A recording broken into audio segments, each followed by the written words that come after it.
베델 이야기가 나오는데요. 우리 아까 찬송가 338장도 우리 함께 불렀는데, 내 주를 가까이 하려 함은, 저는 이제 중학교 때부터 이제 신앙생활을 했는데, 옛날 교회는, 옛날 분들은 이 찬송 참 많이 불렀습니다. 아주 구슬프게 부르는 찬송 중에 한 곡이죠.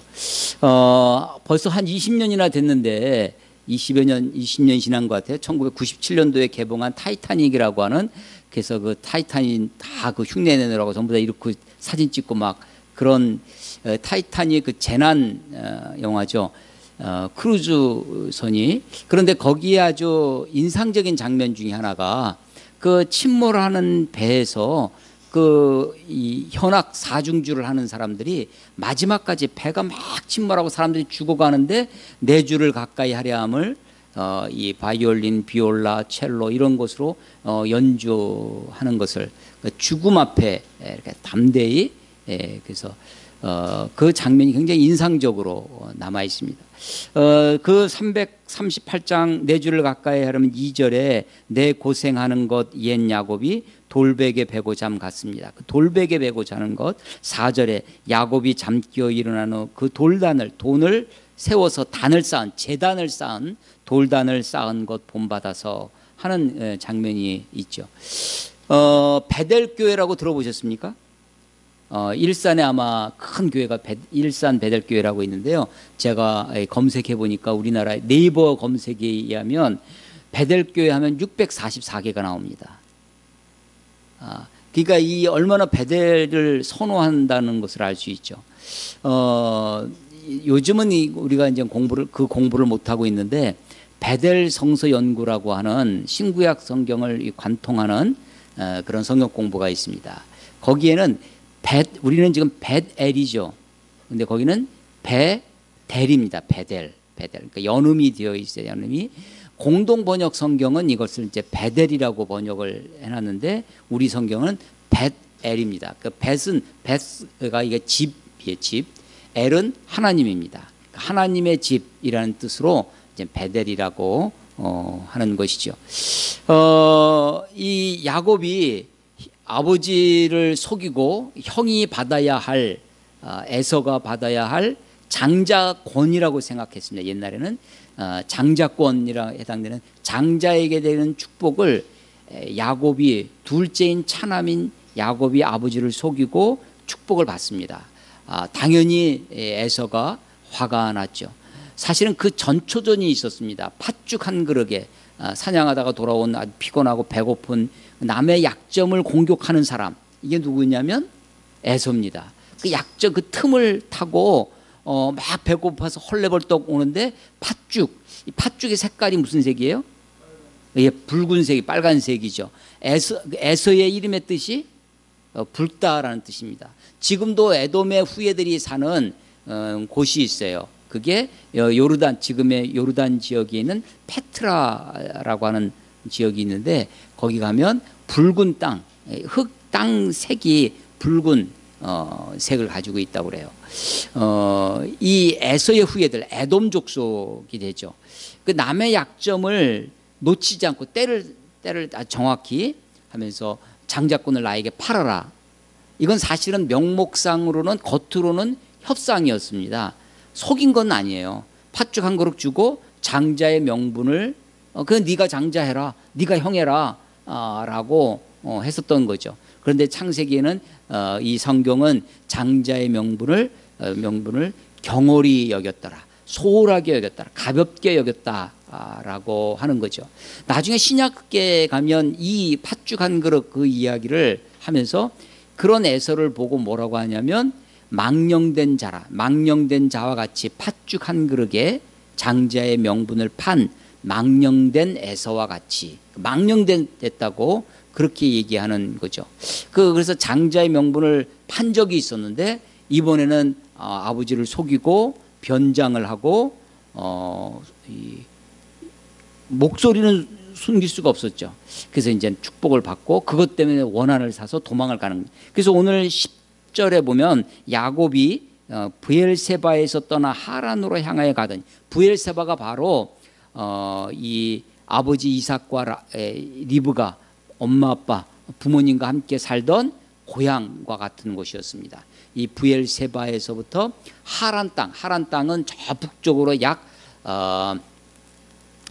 1000km 정도 떨어진 곳이에요. 그러니까 시리아, 지금의 시리아 땅 아수르 1000km까지 걸어서 약 한 달 정도 걸립니다. 한 달 정도의 먹을 것을 야곱이 어떻게 그 먹을 것을 한 달치를 다 짊어지고 갈 수가 없죠. 그래서 이 브엘세바에서 오늘 이 야곱이 꿈을 꾼 이 장소 베델까지는 약 100km예요. 브엘세바에서부터 예루살렘을 거쳐서 예루살렘 북쪽으로도 한 20km 정도가 베델입니다. 그러니까 이제 브엘세바에서 약 100km 정도를 그냥 불이 나게 도망쳐서 아마 처음에 이 며칠 동안이 아마 열심히 도망쳤을 겁니다. 에서가 쫓아올까 봐 두려워서 아마 피곤하고 힘들고 그래서 베델이라는 곳에 와서 잠을 자는 거죠. 돌베개, 돌이 있어서 그것을 베개 삼아 자다가 꿈을 꿨다라고 하는 것입니다. 그때 오늘 12절에 보면 꿈에 본즉 또 본즉 13절에 또 본즉 야곱이 봤어요. 꿈을 본 거죠. 그런데 오늘 아까 우리 이인 집사님 말씀 나눔에도 얘기하듯이 8절 9절 거기에서 이야기 나오잖아요. 그렇게 해서 또 장가를 가는데 장가를 간 이유가 뭐냐면 6절 8절에 보면 에서가 본즉 8절에 에서가 본즉 그러니까요 에서도 보고 있어요. 6절 8절은 에서가 보는 겁니다. 그리고 12절 13절에는 야곱이 보는 거예요. 야곱은 뭘 봤냐면 꿈을 봅니다. 에서는 현실을 봅니다. 누굴 보냐면 자기 부모를 보는 거예요. 자기 부모가 자기가 햇사람, 그 가나안 족속이에요. 그 땅에 있는 그 가나안 족속 여인을 아내로 맞이한 것을 좋게 보지 않다는 것을 봤어요. 그러니까 에서는 뭘 봤냐면 현실을 봤습니다. 에서는 사람을 보고 있어요. 그런데 12절 13절에 이 야곱은 뭘 봤냐면 꿈을 봤습니다. 비전을 본 겁니다. 그리고 하늘을 보고 하나님을 보고 있는 거죠. 그 보는 게 다른 거예요. 그 사람이 무엇을 보느냐, 무엇을 꿈꾸고 사느냐가 그 사람의 인생이 되는 것이죠. 꿈은 이런 것입니다. 12절에 보니까 꿈 세 가지로 나와요. 본즉, 본죽이 아닙니다. 본즉. 첫 번째가 뭐냐면 사닥다리를 봤습니다. 오늘 설교 제목이 하늘 사닥다리인데요. 그 사닥다리가 땅 위에 서 있어요. 땅 위에 서 있는데 어디까지 돼 있냐면 하늘까지 닿아 있어요. 이 사닥다리가 하늘에 가다가 끊겨. 그럼 절망스럽잖아요. 그게 아니라 하늘까지 닿아 있는 이 사닥다리입니다. 첫 번째 본 거는 사닥다리를 봤는데 그게 땅에서부터 하늘까지 닿아 있었다. 두 번째 본즉은 그 하나님의 사자들이 오르락내리락 어센딩 디센딩 하는 거예요. 오르락내리락 하고 있는 것을 보았습니다. 세 번째는 그 위에서 하나님이 그 위에서 여호와께서 말씀하고 있는 것을 본 것입니다. 그러니까 꿈에 본 것이 지금 세 단락으로 되어 있어요. 본즉 하면서 이 사건이 우리도 지금 많은 교회들이 베델 교회 하듯이 베델의 이름을 하는 것처럼 찬송가의 전통이 있어서 내 주를 가까이 하려 하면서 그러면서 베델의 야곱의 이 사건, 베델에서 그 돌베개 베고 그 잤던 그 돌을 꿈을 깬 다음에 세워서 단을 쌓았던 그 베델의 그런 이미지, 베델의 그것을 우리가 차용해 오잖아요. 옛날 성경에 있던 것을 차용해서 마치 내 것인 것처럼 내가 하는 것처럼 베델을 이야기하고 그것을 찬송하죠. 우리만 그런 것이 아니라 사실은 유대인들도 그랬습니다. 이스라엘 백성도, 이스라엘도 야곱의 이름이잖아요. 그런 것처럼 요한복음 1장에 가면요, 요한복음 1장에 가면 예수님의 처음 제자를 예수님이 부르시는 장면이 나와요. 안드레가 제일 먼저 가서 보고 자기 형 베드로를 불러다가 와보라 해가지고 합니다. 그 중에 빌립이라고 하는 제자가 먼저 예수님을 만난 다음에 나다나엘을 전도합니다. 나다나엘을 인도했더니 야, 우리가 기다리던 선지자가 나타났다. 그 나사렛 사람이야. 그랬더니 나다나엘이 한다는 말, 여러분 혹시 이 나사렛에서 무슨 선한 것이 나겠느냐? 우리가 가끔 그런 말 하잖아요. 농담으로도 나사렛에서 무슨 선한 것이 나겠느냐. 그 누가 한 말이냐면 나다나엘이 한 말이에요. 나다나엘. 근데 그래도 한번 가보자. 와보라. come and see. 이 와보라 전도를 하는 거죠. 이 빌립이 나다나엘을 데리고 예수님께 왔습니다. 그랬더니 예수님이 나다나엘을 보자마자 하시는 말씀이 이는 참 이스라엘 사람이라 그 속에 간사한 것이 없도다 라고 예수님이 그 나다나엘을 알아보신 거예요. 그 자기를 알아보는 그 순간 나다나엘, 선생님 어떻게 저를 아십니까? 예수님이 하시는 말씀이 내가 네가 감람나무 아래 앉아 있을 때부터 내가 너를 보았노라. 내가 너를 그때 보았다고 하는 것으로 놀라느냐? 아니다. 네가 앞으로 더 놀라운 일을 보리라 라고 하면서 요한복음 1장 마지막 절 51절에 가면 내가 진실로 진실로 너희에게 이르노니, 예수님이 무슨가를 강조할 때 쓰는 어법이죠. 진실로 진실로 truly truly 아멘 아멘 하는 거예요. 아멘. 내가 진실로 진실로 너희에게 이르노니 장차 인자 위에 하나님의 사자들이 오르락내리락 하는 것을 보리라. 그러니까 베델에서 야곱은 뭘 봤냐면요, 사닥다리를 봤습니다. 그리고 사닥다리에서 하나님의 사자들이 오르락내리락, 이 땅과 사닥다리가 땅에서 하늘까지 다 있는데 소통을 하고 있는 거죠. 하나님의 사자들이 오르락내리락 땅과 하늘을 이어주는 곳. 나중에 이 야곱은 그래서 그곳을 뭐라고 하냐면 하나님의 집 하늘의 문이라고 하죠. 하늘의 문. 하늘로 가는 문이 바로 이곳이다 라고 하는 거예요. 그러니까 베델은 어떤 곳이냐면 우리가 땅에 삽니다.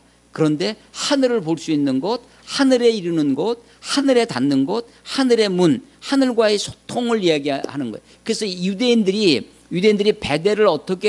베델의 이 야곱의 사닥다리를 어떻게 마음에 그리고 있었냐? 우리가 이 땅에 있지만 현실 세계에 살고 있지만 하늘 저 세계, 마치 킹스필드역, 킹스크로스역인가요? 해리포터에 나오는 9와 4분의 3 쏙 들어가면 그 마법 학교로 들어가는 거 있잖아요. 우리가 현실 세계에 살아요. 그런데 저 하늘을 꿈꾸고 하나님을 만나고 하나님과 교제하고 하는 이 땅에 살면서 저 세상을 꿈꾸고 수 있는 곳이 어디냐?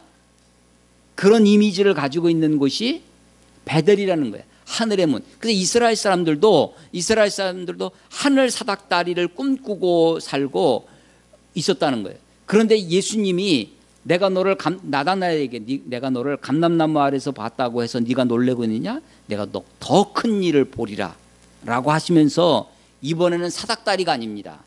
사닥다리가 아니라 너희가 인자 위에, 인자가 누구예요? 예수님이죠. 예수님 위에 하나님의 사자들이 오르락내리락 하는 것을 보리라 라고 말씀하시는 거예요. 그러니까 베델은 사닥다리를 통해서 땅과 하늘이 이어지는 거예요. 그런데 신약의 예수님은 누가? 예수님이 이 땅과 하늘을 이어주는 이 세상과 죄인인 우리와 거룩하신 하나님을 이어주는 분이 된다라고 하는 것이죠. 그 환상을 지금 베델에서 갖고 오고 있는 것입니다.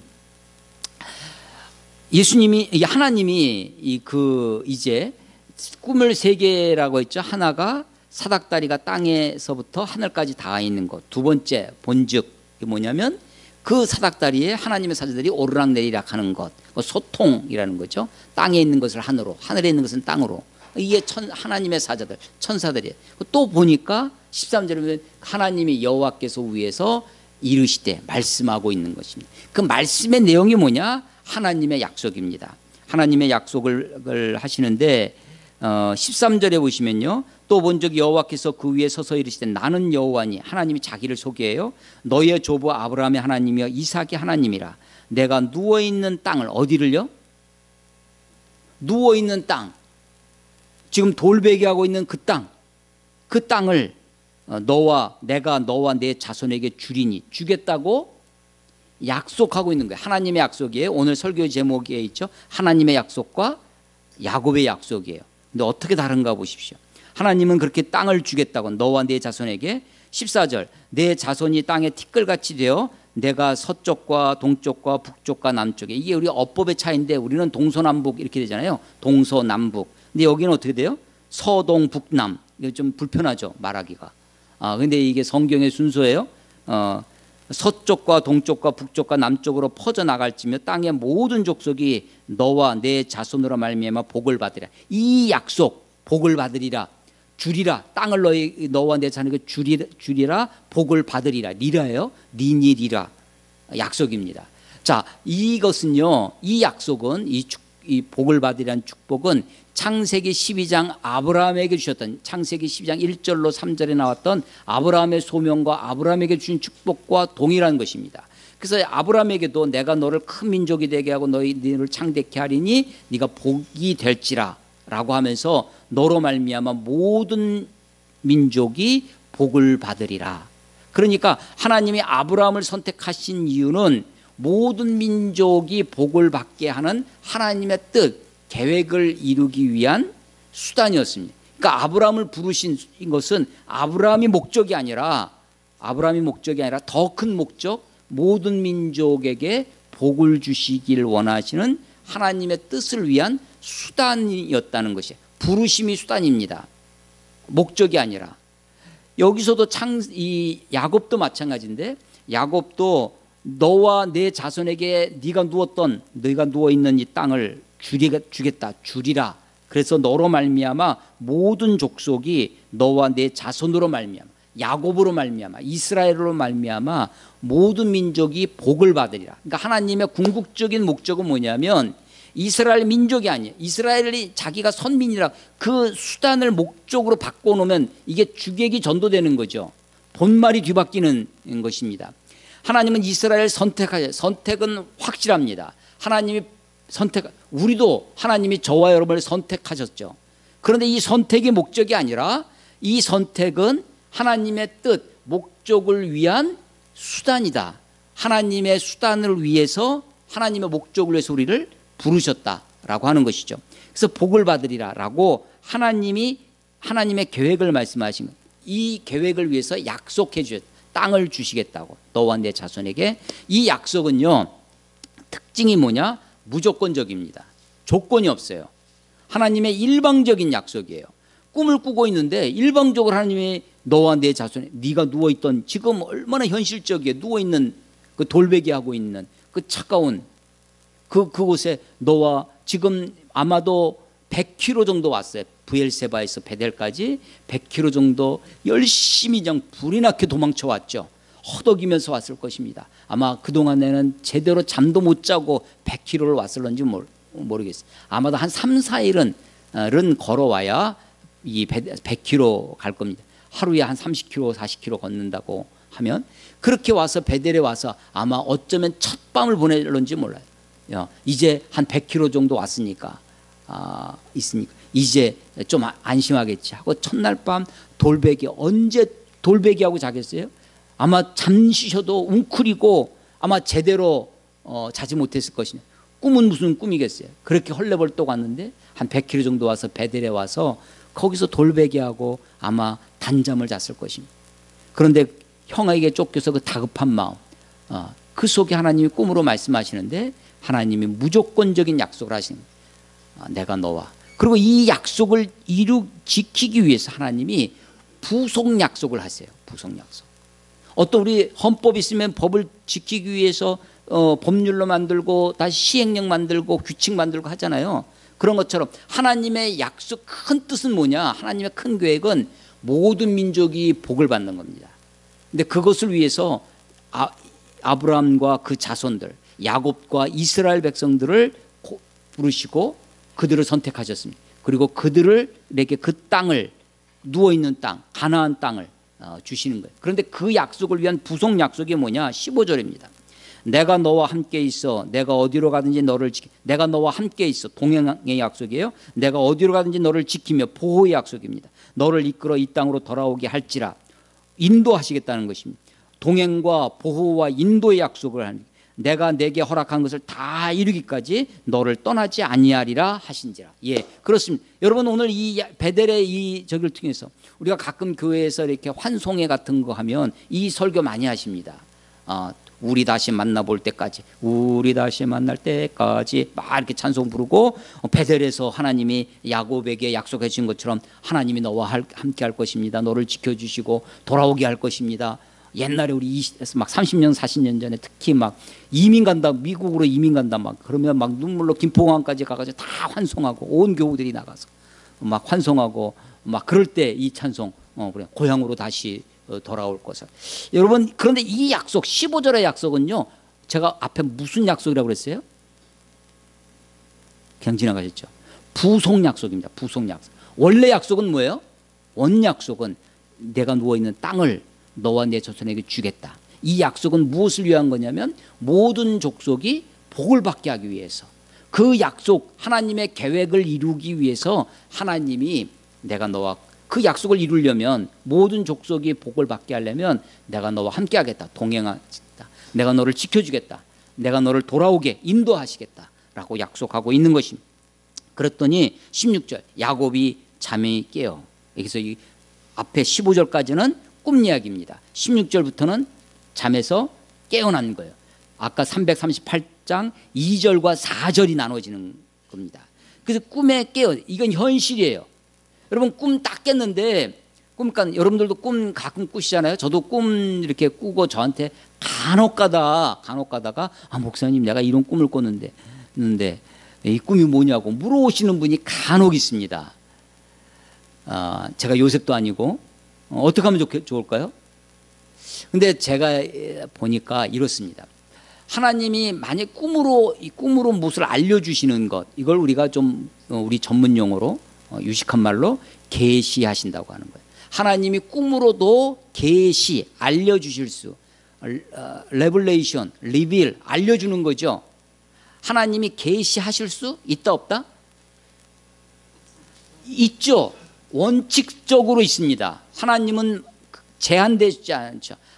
그런데 하나님 우리들에게 무엇을 알려주시면, 예를 들어서 우리가 뭐 선율이나 열이나 이런 애들한테 미적분 공식 막 가르쳐주면서 막 뭘 알려주면 애들이 알아들을 수 없죠. 만약에 우리가 뭐 아이들한테 선율이나 열이한테 무엇을 이야기 알려주려면 어떻게 하려고 그러겠어요? 우리가 아이들이 들을 수 있는 말로, 아이들이 이해할 수 있는 언어로 알려줄 겁니다. 하나님이 우리들에게 무엇인가 알려주시려고 한다면, 하나님 우리들에게 무엇인가 계시하시려고 한다면, 우리가 못 알아들으는 이상한 신적인 언어로 우리들에게 알려주시면 무식한 우리가 그것을 알아들을 수 없겠죠.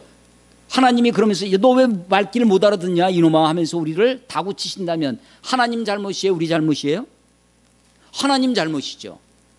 그러니까 하나님이 우리에게 무엇인가 계시하려면, 만약에 꿈으로 계시하시든 어떤 사건으로 계시하시든 혹은 다른 사람을 통해서 우리에게 계시하시든 무엇인가 우리에게 계시하시려면 우리가 그것을 알아볼 수 있도록 하실 것입니다. 그러니까 하나님이, 이건 하나님의 성품이에요. 하나님이 내가 알지 못한 이상한 곳으로 나에게 하면 어떡할까 불안에 떨 필요가 없습니다. 하나님은 우리들에게 보편적 계시를 주셨어요. 그게 뭐예요? 그게 말씀입니다. 꿈으로 계시하시는 것은 특별히 계시하시는 거예요. 그것은 스페셜 레벨레이션이죠. 하나님이 특별 계시를 하실 수 있죠. 특별한 경우에는 특별하게 계시하실 수 있을 것입니다. 그런데 만약에 그렇게 계시한다면 하나님이 그것 또한 우리로 하여금 해석할 수 있는 능력도 더하여 주실 것이다 라고 믿습니다. 그러니까 여러분, 내가 모르면 어떡하지? 못 알아보면 어떡하지? 걱정하지 마십시오. 하나님을 믿으십시오. 하나님이 알려주시려면 알게 하실 것입니다. 그게 하나님이시죠. 자, 야곱이 잠이 깼어요. 야곱이 그 꿈이 어떤 것인지 대반에 알았어요? 몰랐어요? 알았죠. 이게 개꿈인가 보다 하고 그냥 넘어간 것이 아니라 이 꿈이 너무나 의미 있는 꿈이에요. 그래서 첫 번째가 깨달음입니다. 16절 이르되 여호와께서 과연 여기 계시거늘 내가 알지 못하였도다. 뭘 알았다는 거예요? 알았다는 건 몰랐다는 거예요? 몰랐다는 것을 알았다는 거죠. 예, 그래서 내가 아는 것을 안다 하고 모르는 것을 모른다 하는 것이 곧 아는 것이다. 지지부지하고 부지부지하면 곧 시지하라. 뭐 이런 말이 있어요. 뭐 붙인 게 붙이는 소리 같은데 아는 걸 안다 하고 모르는 걸 모른다 하는데 지금 자기가 몰랐다는 것을 알았다는 거예요. 뭘 몰랐다는 거예요? 지알못? 뭘 몰랐다는 거냐면 하나님이 과연 여기 계신다는 것을 몰랐다는 거예요. 내가 알지 못하였도다 라고 깨달았다는 것입니다. 그러니까 하나님이 지금 어디 계신다는 거예요? 이건 하나님의 존재를 알았다는 거예요? 하나님의 임재를 알았다는 거예요? 예, 하나님이 과연 하나님이 살아계시는 그걸 알았다. 하나님의 있다는 것은 이미 알고 있는 건데 하나님이 지금 어디 계신다는 거예요? 여기 계신다는 것은 하나님의 임재를 아는 것이죠. 그래서 깨달았어요. 그 깨달음이 가져온 감정이 있습니다. 17절 이에 두려워하여. 여러분 깨달음은요, 깨달음이 때로는 기쁨도 있지만 깨달아서 두려울 수도 있어요. 하나님께 대한 감정, 하나님께 대한 감정에 늘 기쁘고 늘 감사만 있는 것이 아니라 하나님을 발견한 사람들, 하나님을 만난 믿음의 사람들의 반응 중에 하나가 두려움입니다. 우리 이거를 한자로 뭐라고 그래요? 경외라고 하는 거죠. 경외. 그런데요, 이 두려움은 좀 다릅니다. 공포와 달라요. 공포와 두려움은 다릅니다. 공포는요, 공포스러운 대상을 만나면 어떤 반응이 일어날까요?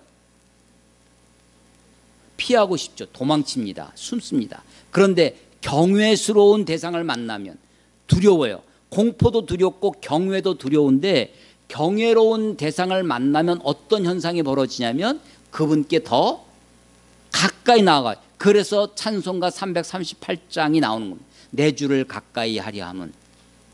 주님께 날마다 가까이 가고 싶은 거예요. 두려워요. 하나님의 하나님이심을 발견하는 순간 하나님과 만나면 내 죄인인 내가 죽을 수밖에 없다는 사실을 깨닫게 되고 내가 정말 두려움을 느끼죠. 경외감을, 내가 어떤 존재인지, 내가 정말 지렁이, 우리가 마치 어두운 방에 햇빛이 딱 뜨면 뭐 팍 죽는 게 있죠. 뭐예요? 예, 그런 것처럼 지렁이가 햇빛에서 막 떠는 것처럼, 아니 하나님 앞에 우리가 죄인인 우리가 쓰면 그보다 더 무서운 두려움을 경험할 것입니다. 그런데 이게 두려워서 도망치고 숨고 피하고 혐오스럽게 하는 것이 아니라 두려워서 그런데 하나님께 더 가까이 가고자 하는 반응이 일어나는 거죠. 자, 깨달음이 있었어요. 이 베델에서 야곱의 반응입니다. 첫 번째가 깨달음입니다.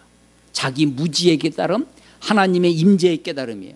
하나님 임재가 나의 무지로 드러나고 그것이 감정이 생겼는데 두려움이라고 하는 경외감이 납니다. 두렵도다 이곳이요, 이곳은 다름 아닌 하나님의 집이요, 이는 하늘의 문이로다. 하나님이 계신 곳이 하나님의 집이죠. 너희가 성전인 것과, 우리가 성전이라는 것, 신약 시대에 오면 더 놀랍죠.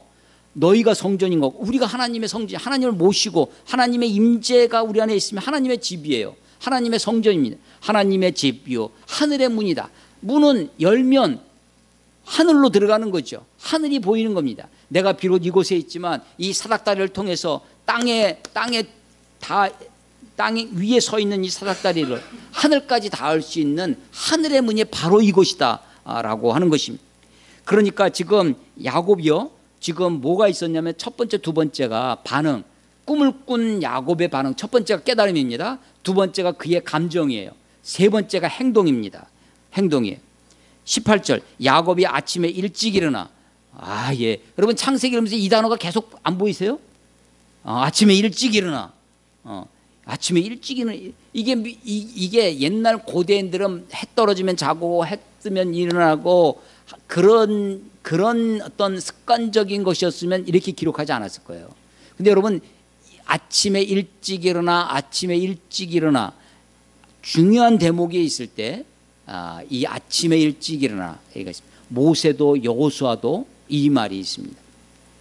아침에 일찍 일어나 베개로 삼았던 돌을 가져다가 기둥을 세우고 그 위에 기름을 붓고, 기름을 붓는다라고 하는 첫 번째 사건입니다. 성경에 처음으로 기름을 붓는, 여러분 이 기름을 지금 도망치는 야곱이 지금 이 브엘세바에서 아마도 어머니 리브가가 동생을 둘째 아들 야곱을 도망치면서 우리 같으면 옛날에 주먹밥 해주고 뭐 이렇게 개나리 보찜 해서 뭐 이렇게 도망을 가치게 했을 거 아니에요? 그때 싸준 게 있어요? 야곱의 어머니 리브가가 싸준 게 뭘 싸줬다는 거예요? 기름을 왜 싸줬을까요? 기름을 도망치는 야곱에게 왜 싸줬을까요? 예, 기름의 용도 중에 하나가 상처에 발라서 쓰기도 합니다. 또 기름의 용도가 또 뭐가 있을까요? 예배. 여기서는 지금 예배로 쓰고 있어요. 예배 쓰고 있어요. 기름의 용도가 상처에도 쓰고요.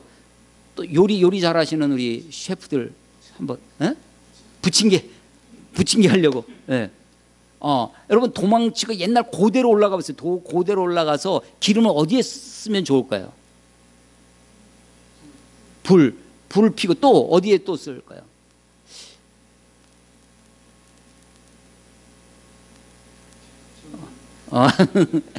아마도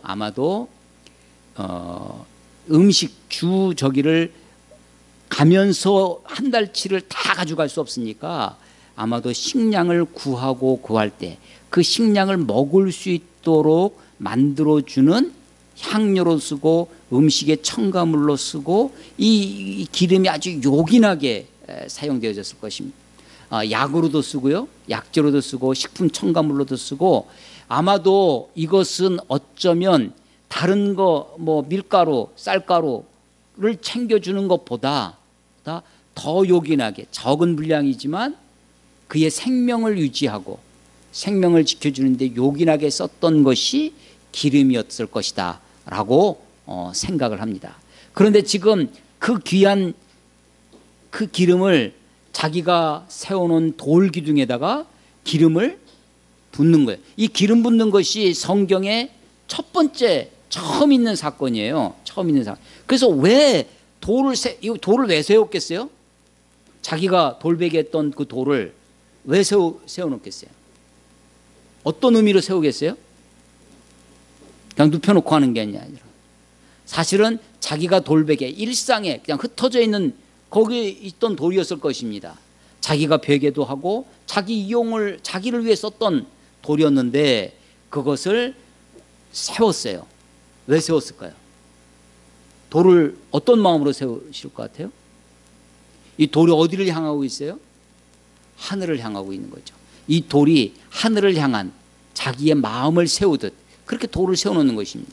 거기에다가 자기가 도망칠 때 어머니가 싸준 기름을 그 귀한 기름을 앞으로도 지금 약 1000km 아마도 그 거리가 얼마나 될런지 모르고 출발했죠. 우리는 지금 1000km라는 정보를 가지고 있지만 얼마나 더 가야 될지 한 달을 갈지 두 달을 갈지 모르는 그 먼 길을 지금 가고 있는데 그 기름을 그 요긴한 기름을 거기다가 부어 드리는 거예요.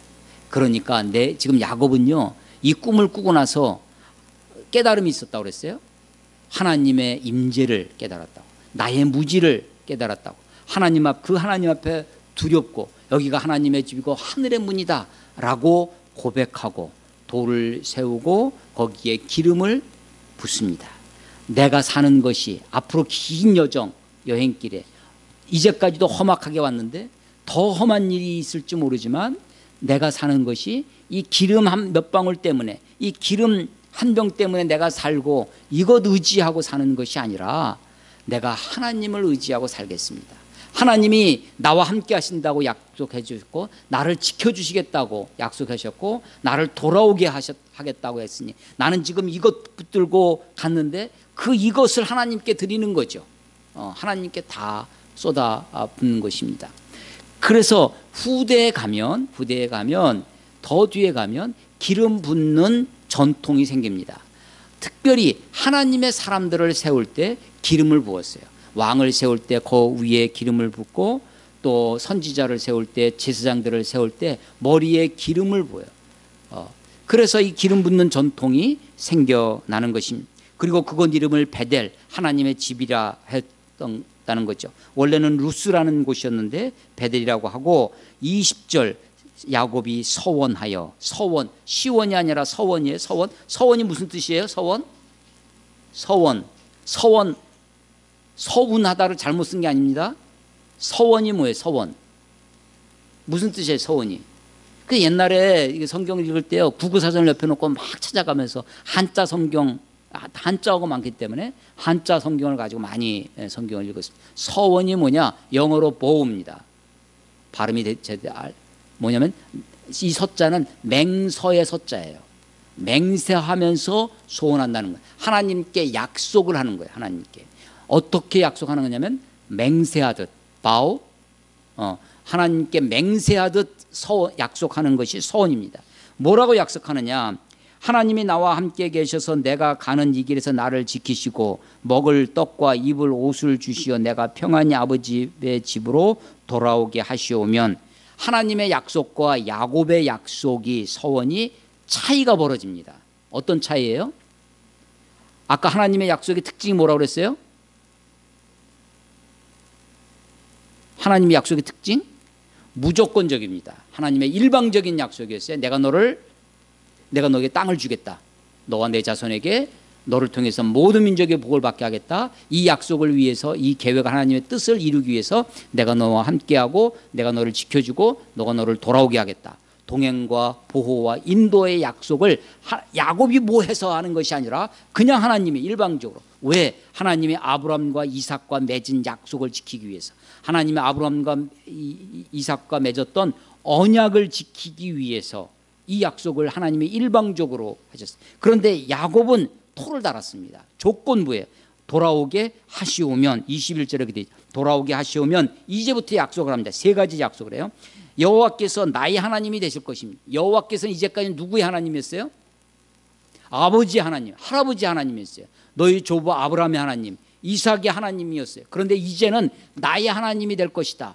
그래서 이것이 이루어집니다. 나중에 이 이스라엘 사람들은 뭐라고 고백하냐면 아브라함의 하나님, 이삭의 하나님, 야곱의 하나님이라고 고백을 하죠. 출애굽기에서 모세를 부를 때 모세에게도 하나님이 그렇게 자기를 소개합니다. 나는 네 조부, 내 조상 아브라함의 하나님, 이삭의 하나님, 야곱의 하나님이라고 그렇게 소개를 하고 계시죠. 첫 번째, 여호와를 나의 하나님으로 섬기겠다는 거예요. 그래서 이 베델은요, 베델은 하늘의 물, 하늘과 이 땅에 살고 있는 우리가 저 세계 하나님과 소통할 수 있는 소통의 장소일 뿐만 아니라, 하나님이 저 멀리 있는 남의 하나님이 아니라 나의 하나님, 내가 만난 하나님, 하나님과의 첫사랑, 하나님과의 첫 대면, 내가 들어서 아는 하나님이 아니라 내가 경험한 하나님, 내가 만난 하나님, 그게 어디냐? 베델이죠. 베델. 하나님은요, 이걸 기억하십니다. 그래서 나중에 31장에 가면 그 바단 아람 하란 땅에 가서 삼촌네 집에서 모진 고생하다가 20년이 지났어요. 20년이 지난 어느 날 하나님이 야곱에게 너 돌아가라, 네 고향 땅으로 돌아가라 할 때 하나님이 자기를 소개합니다. 뭐라고 소개하냐면 나는 베델의 하나님이라. 창세기 31장 13절에 그렇게 소개해요. 하나님이 자기를 어떻게 소개해요? 하나님이 자기 자신을, 아니 여러분, 아브라함이 이삭을 바쳤던 모리아산 얼마나 멋져요?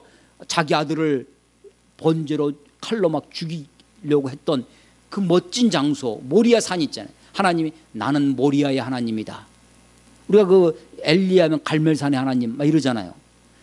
모리아의 하나님 이렇게 하나시고, 정말 남의 뒷발꿈치 잡고 태어난 야곱, 형한테 팥죽 한 그릇에 그 야비하게 형의 약점을 이용해서 배고픈 형에게 장자권 팔라고 했던 그 야곱, 어머니의 사주를 받아서 아버지를 속이고 양털 붙이고 형 옷 훔쳐다 입고 아버지로부터 축복을 도둑질한 그 야곱, 그 야곱의 나중에 이사야서 예레미야에 있으면 야곱의 하나님, 야곱의 하나님이에요.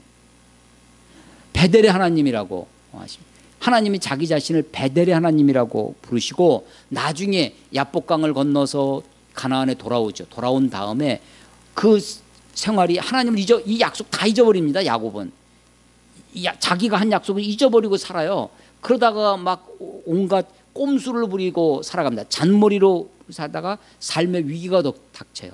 자기 딸 디나라고 하는 딸 하나가 있었는데 세겜 사람이 겁탈을 했어요. 형제들은 다 가고 아무도 다 양치기 하러 나가고 홀로 있는 사이에 찍소리 못하고 있던 야곱이 그 형제들 다 들어오니까 그쪽에서 이왕 그렇게 된 거 우리 혼인 맺고 사돈지간 됩시다. 그랬더니 우리는 할례 받지 않고서는 사람하고는 이 혼인할 수 없다 하고선 세겜 사람들이 다 할례를 합니다. 할례를 하고 그날 밤에 3일이 지난 다음에 다 죽여버리죠. 학살을 자행합니다. 도륙을 해요. 도륙. 학살을 합니다.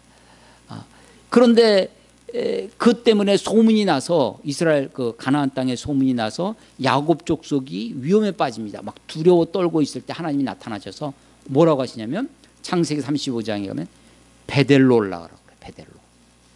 네가 처음 만났던 하나님, 네가 처음 하나님을 경험했던 그곳으로 베델로 올라가라. 그 베델에 올라갑니다. 베델에 올라가서 다시 한번 단을 쌓아요. 그리고 나서 그곳의 이름을 뭐라고 하냐면 야곱이 그 베델에 다시 와서 그곳 이름을 엘 베델이라고 해요. 이미 베델이 있잖아. 하나님의 집이란 거기다 엘자를 앞에서 또 붙이는 거예요. 베델의 하나님. 이게 엘 베델이에요.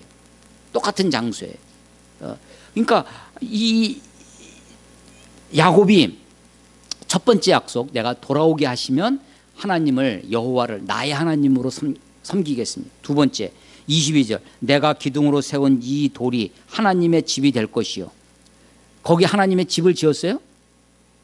안 지었습니다. 이제 돌아오는 거 보시면요, 이 야곱이 어디로 가냐면 베델로 안 갑니다. 가나안에 돌아와서는 숫곳으로 갑니다. 세겜으로 가요. 베델로 안 갑니다. 하나님의 집을 지을 턱이 없는 거죠. 나중에 이스라엘 백성들 가운데는요, 남왕국 북왕국이 나뉘어지죠.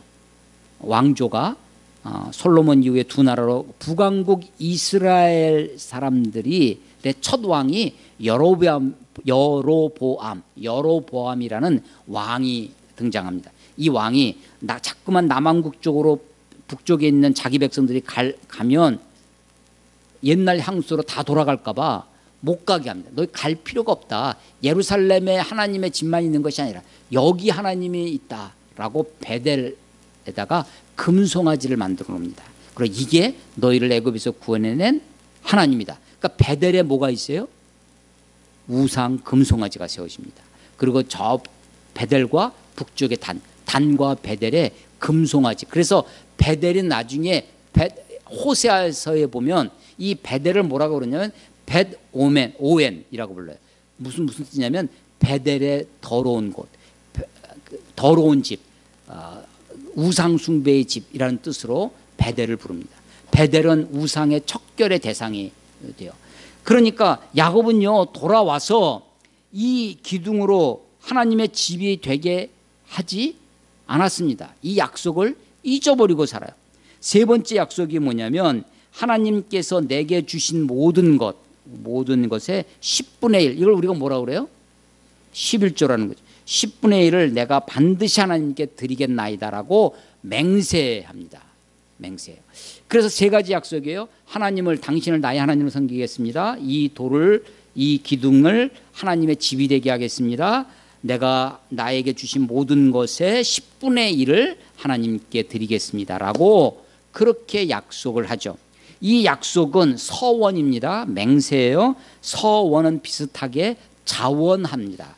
이것은 하나님이 강요한 것이 아닙니다. 하나님이 협상을 하면서 야, 너 돌아오게 하면 야, 나를 하나님으로 섬겨라. 여기다가 하나님의 집을 지어라. 내 집을 지어다오. 너 소득의 11조를 내게 바쳐라. 하나님이 제안해서 야곱이 거기에 사인한 것이 아닙니다. 이 세 가지는요, 자발적인 것이에요. 자발적인 것이었습니다. 자원한 것이었습니다. 하나님이 강요한 것이 아니었어요. 그런데 이 약속에 조건이 하나 달려 있었어요. 여러분, 이것은 우리 일상생활, 우리 신앙생활에 많이 하나님이 우리 아이 병낫게 해주시면, 우리 뭐 하게 해주시면, 뭐 하면 그런데 되면 다 잊어버리죠.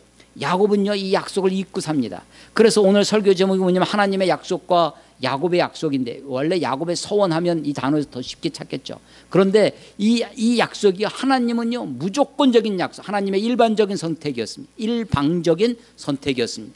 야곱의 약속은 조건부였습니다. 그리고 이것을 잊어버립니다. 하나님은요, 이 약속을 잃어버리지 않습니다. 잊지 않으시고 신실하게 지키십니다. 20년이 지난 다음에 자기를 베델의 하나님이라고, 베델로 돌아가라고 말씀하십니다. 하나님은 이 약속을 하나님이 강요한 것이 아니라 하나님이 먼저 제시한 것은 아니지만 이 약속을 하나님은 기억하십니다. 그리고 그것을 이루기를 야곱에게 요청하고 기다리고 계신 하나님이십니다. 하나님의 신실하심과 인간의 불성실함이 대비를 이루고 있는 것이 이 약속의 장면입니다. 하나님의 약속과 야곱의 약속입니다. 서원이라고 하는, 내가 서원, 맹세하면 약속한다는 거죠. 자신의 삶의 방향을 재조정하겠다는 의지의 표현입니다. 내가 이렇게 살았는데 내가 앞으로 이렇게 살겠습니다 라고 하는 내 삶의 결심, 각오, 의지의 표현이 바로 서원이죠. 우리가 하나님 앞에 이렇게 하겠습니다, 다짐하고 삽니다. 하나님 앞에 내가 이렇게 하겠습니다라고 하나님 앞에 이야기하고 살아요. 그런데도 우리는 잊어버리고 살죠. 하나님은 잊지 아니하시고 기억하시고 내가 바로 그 베델의 하나님이다. 하나님은 신실하게 자기 약속을 지켜오십니다. 하나님은 일방적인 약속을 하셨지만 그것을 우리에게 신실하게 지켜오시는 하나님이신 것을 우리가 다시 한번 보게 됩니다. 우리에게도 베델이 필요합니다. 하늘의 문이 필요합니다. 비록 우리가 땅에 살고 있지만 하늘을 보고 하나님과 소통하고 저 세계를 꿈꾸고 살 수 있는 베델이 필요합니다. 아니, 우리에게도 이 야곱처럼 하나님을 나의 하나님으로 경험하는 베델, 그래서 나의 주님이라고 고백할 수 있는 그 베델이 필요합니다. 그런데 사실은 그 특정한 장소에 매여 있지 않습니다. 야곱도 여기를 잊어버렸지만 사실은 그 장소가 하나님께 중요한 것이 아닙니다. 베델이라고 하는 그 장소는 오히려 우상 숭배의 장소가 되어져 버립니다. 어떤 그 특정한 공간으로서의 베델이 아니라 우리의 삶에 정말 하나님과 소통할 수 있는 믿음의 베델, 하나님 앞에 우리 자신의 삶의 방향을 전환하고 하나님을 섬기기로 고백하는 그 베델이 저와 여러분에게 있기를 주의 이름으로 축원합니다. 기도하겠습니다. 하나님 아버지, 은혜를